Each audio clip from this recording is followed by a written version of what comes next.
Hello students, welcome to my channel. और आज हम हमारा लास्ट लेक्चर करेंगे excretory products and their elimination का, जिसमें हम पढ़ेंगे रेगुलेशन ऑफ किडनी फंक्शन और किडनी के फंक्शनिंग से रिलेटेड जो एबनॉर्मेलिटीज़ या डिसऑर्डर्स होते हैं उनको करेंगे। ओके, तो स्टार्ट करते हैं। Regulation of kidney function. तो जो किडनी हमारे फिल्ट्रेशन के प्रोसेस को कर रही हैं, उस प्रोसेस को रेगुलेट कौन करता है? ठीक है, तो इसमें सबसे पहला नाम आता है हार्मोन एडीएच का। एडीएच मतलब एंटी डायूरेटिक हार्मोन। जो एडीएच हार्मोन होता है वो क्या करेगा? इसको वैसोप्रेसिन हार्मोन भी बोलते हैं। ये क्या करेगा? वाटर को एब्जॉर्ब करवाएगा,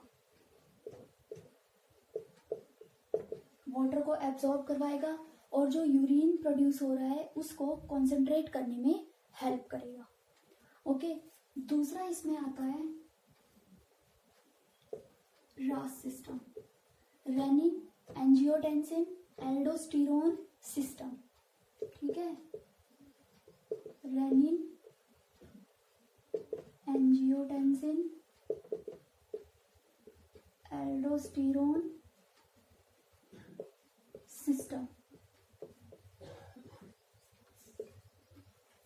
क्या होता है? जो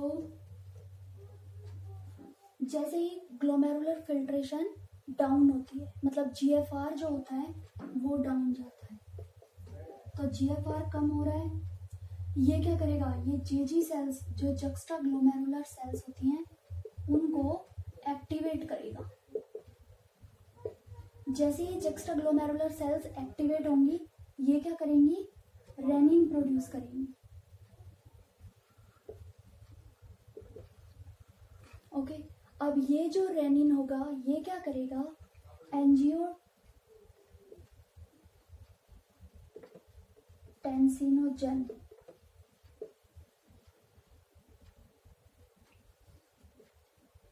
एंजियोटेंसिनोजन को एंजियोटेंसिन में कन्वर्ट कर देगा।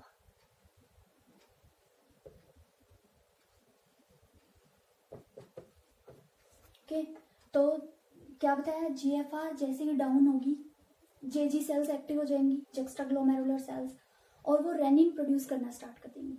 ये रेनिन क्या करेगा? ब्लड के अंदर जो एंजियोटेंसिनोजन होता है उसको एंजियोटेंसिन में कन्वर्ट कर देगा। अब ये जो एंजियोटेंसिन 1 होगा, ये एंजियोटेंसिन 2 में कन्वर्ट हो जाएगा। और जैसे ही एंजियोटेंसिन जो 2 होगा वो ब्लड के अंदर आएगा, तो क्या होगा? जो हमारा ब्लड प्रेशर होगा वो इंक्रीज हो जाएगा। ब्लड प्रेशर बढ़ गया तो जीएफआर इंक्रीज हो जाएगा। ठीक है, ये कब होगा? जीएफआर को बढ़ाने के लिए, मतलब जब जीएफआर कम होगा तो रेनिन आएगा। ये रेनिन एंजियोटेंसिनोजन को एक्टिव फॉर्म में कन्वर्ट कर देगा, एंजियोटेंसिन 1 में।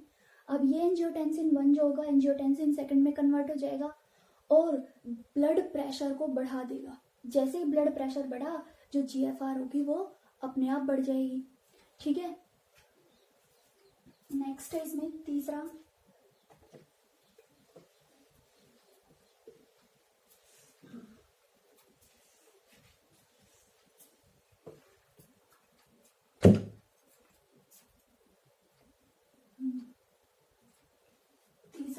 जो एंजियोटेंसिन 2 होता है वो डायरेक्टली ब्लड को ब्लड प्रेशर को बढ़ा सकता है, या वो एक काम और करता है, वो एल्डोस्टेरोन हार्मोन होता है।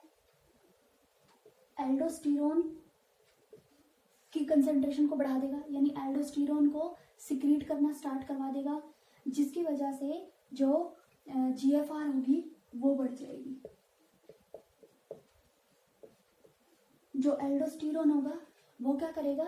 जो हमारे डीसीटी होती है, डीसीटी से जो क्या होता है, सोडियम और जो वाटर होता है उसको रीएब्जॉर्ब करवा देता है।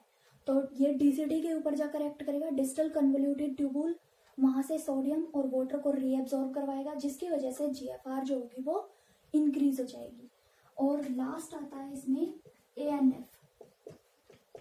ANF मतलब एट्रियल नाइट्रियूरेटिक फैक्टर।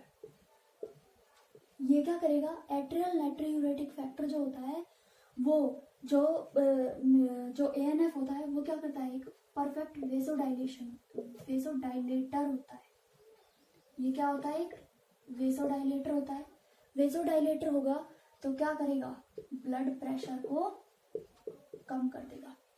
ब्लड प्रेशर को कम करेगा तो जो GFR होगी वो अपने आप डाउन हो जाएगी। बाकी जो हमने रेनिन एंजियोटेंसिन एल्डोस्टेरोन सिस्टम पढ़ा, वो और एक ये वाला सिस्टम जो होंगे वो GFR को बढ़ाएंगे, जबकि एट्रियल नाइट्रियूरेटिक जो फैक्टर होता है वो वेसोडाइलेटर होता है। तो जो वेसल्स होंगे उनको डायलेट कर देगा, BP को डाउन ले आएगा और ग्लोमेरुलर फिल्ट्रेशन रेट को भी ये डाउन कर देगा।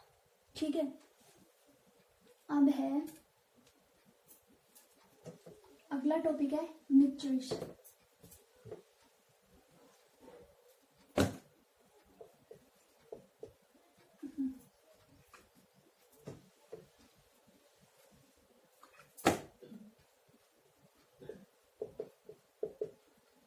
मिक्सचरेशन का मतलब होता है जो यूरिनरी ब्लैडर है उसको एम्प्टी कर देना, मींस यूरिन प्रोड्यूस करना, यूरिन को रिलीज आउट करना बॉडी से।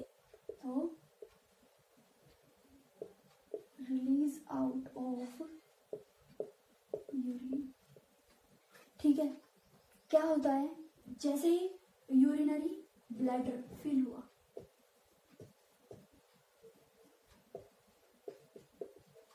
ये क्या करेगा, CNS को एक मैसेज देगा। ठीक है, अब जो CNS होगा वो कहाँ पर एक्ट करेगा, जो हमारी कौन सी मोटर न्यूरॉन्स के थ्रू किसको मैसेज देगा, यूरिनरी ब्लैडर की स्मूथ मसल्स को।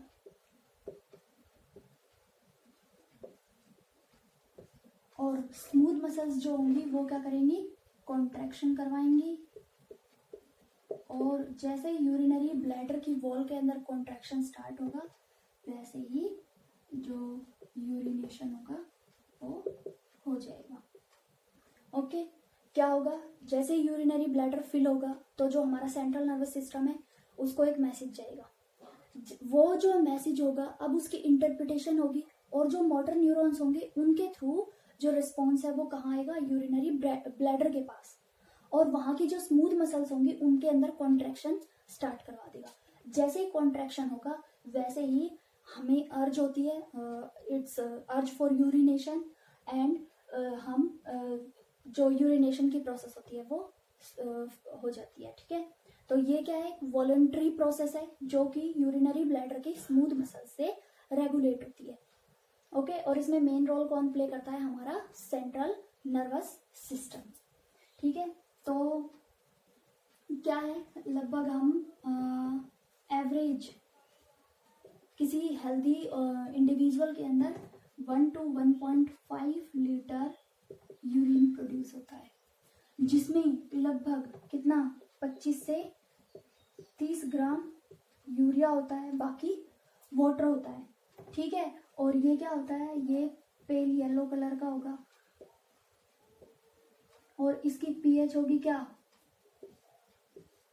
6, और ये थोड़ी सी एसिडिक होगी,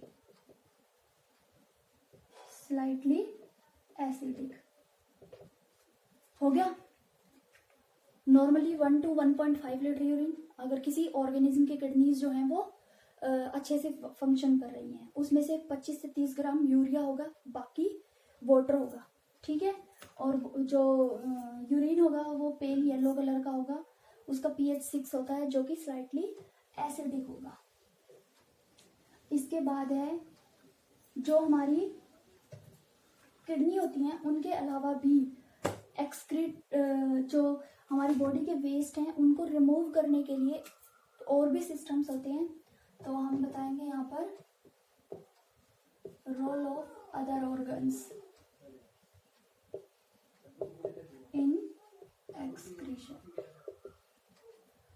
सबसे पहला इसमें आता है क्या, हमारी स्किन।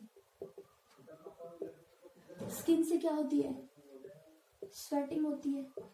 उस स्वेटिंग में क्या होगा, मोस्टली जो सॉल्ट्स होंगे और वाटर निकल जाएगा, NaCl and water mostly remove हो जाएगा स्वेटिंग के थ्रू। ठीक है, और जो स्वेट ग्लैंड्स होती है वो कहाँ पर होती हैं, स्किन के अंदर होती हैं। ठीक है, दूसरा लंग्स। लंग्स से क्या होता है, कार्बन डाइऑक्साइड रिमूव होती है। ओके, और तीसरा है लीवर। लीवर जो होता है वो मेन मतलब बहुत परफेक्ट रोल प्ले करता है कई बार जो ड्रग्स होती हैं उनको एलिमिनेट करने में और हमारी बॉडी की सफाई रखने में। दूसरा ये डिटॉक्सिफिकेशन करता है, मतलब जो पॉइजनस सब्सटेंसेस होते हैं उनको डिटॉक्सिफाई करता है लीवर। ठीक है, तो स्किन जो होगी वो स्वेटिंग के थ्रू करेगी, या फिर जो सीबम होता है सिबेसियस ग्लैंड्स के थ्रू निकलता है, वो उसके थ्रू भी जो वेस्ट मटेरियल्स होते हैं उनको रिमूव किया जाता है। लंग्स कार्बन डाइऑक्साइड को रिमूव करते हैं, और जो लीवर होता है वो ड्रग्स को एलिमिनेट करती है और डिटॉक्सिफिकेशन की प्रोसेस को करता है लीवर। ठीक है, नेक्स्ट है लास्ट टॉपिक बचता है इसका, डिसऑर्डर्स।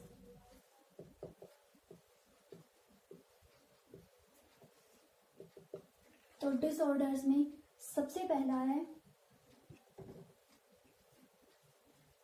इसमें कुछ मतलब टर्म्स है ये, यूरेमिया। यूरेमिया का मतलब क्या होता है, एक्यूमुलेशन ऑफ यूरिया। जब किडनी के अंदर ब्लड के अंदर जब यूरिया का एक्यूमुलेशन स्टार्ट हो जाए तो उस कंडीशन को बोलते हैं यूरेमिया।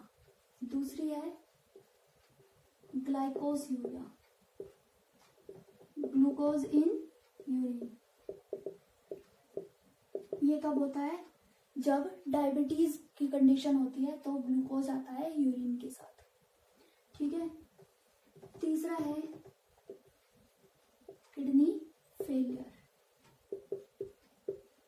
अगर किडनी प्रॉपरली फंक्शन ना करे तो जो ब्लड के अंदर यूरिया होगा वो यूरिया एज इट इज घूमता रहेगा, बॉडी के अंदर एक्यूमुलेट होता रहेगा और यूरेमिया की कंडीशन आ जाएगी। तो जो किडनी फेलियर होता है उसके लिए क्या किया जाता है, हीमोडायलिसिस। हीमोडायलिसिस में क्या करते हैं, हमारी जो आर्टरी होती है, आर्टरी से ब्लड को लिया जाता है और जो हीमोडायलाइजिंग मशीन होती है उसके अंदर सेलोफेन की ट्यूब होती है और उसमें एक फ्लूइड भरा होता है। उस फ्लूइड की जो कंसंट्रेशन है वो हमारे ब्लड के जैसी है बिल्कुल, लेकिन सिर्फ उसके अंदर यूरिया नहीं है। तो यूरिया ब्लड के अंदर ज्यादा है तो वो हाई कंसंट्रेशन से लो कंसंट्रेशन की तरफ चला जाएगा और हमारे ब्लड से यूरिया रिमूव हो जाएगा। ठीक है, तो जो हीमोडायलिसिस है वो किस कंडीशन में करते हैं, जब किडनी फेल हो जाए या अपना प्रॉपर फंक्शन ना करे। नेक्स्ट है क्या था, रीनल कैलकुलाई। हाँ, रीनल कैलकुलाई कहते हैं स्टोन ऑफ किडनी। और ये जो स्टोन होते हैं वो किसकी वजह से बनते हैं, कैल्शियम की वजह से बन सकते हैं, फॉस्फोरस की वजह से, फॉस्फोरस या ऑक्सलेट की वजह से बन सकते हैं। ठीक है, जो रीनल कैलकुलाई होती हैं, किडनी के अंदर जो स्टोन्स होते हैं वो कई बार यूरेटर्स या यूरिनरी ब्लैडर के अंदर आकर फंस जाते हैं जिसकी वजह से सीवियर पेन होता है। ठीक है, जो रीनल कैलकुलाई होती है वो कैल्शियम, फॉस्फोरस या ऑक्सलेट से मिलकर बनी होती है। और लास्ट है ग्लोमेरुलोनेफ्राइटिस।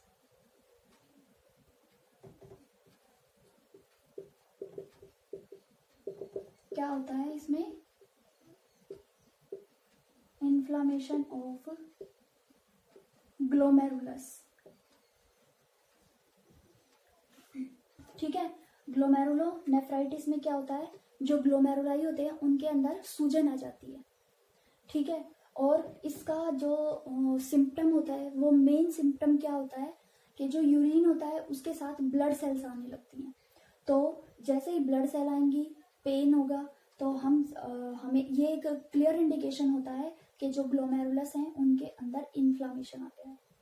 और इस ग्लोमेरुलर इन्फ्लामेशन के कारण या रेनल कैल्कुलाई के कारण सीधा सीधा जो किडनी होती है उनकी फंक्शनिंग पर तो अफेक्ट पड़ता ही पड़ता है, सीधा जाकर हमारे हार्ट पर भी अफेक्ट पड़ सकता है इसका। ठीक है, तो ये वाली जो डिसऑर्डर्स हैं वो देख लेना। किडनी फेलियर, हीमोडायलिसिस पे कभी कभी क्वेश्चन आ जाता है कि उसके अंदर जो हीमोडायलाइजिंग मशीन होती है उसके अंदर जो ट्यूब होती है वो किसकी बनी होती है, तो वो सेलोफेन ट्यूब की बनी होती है।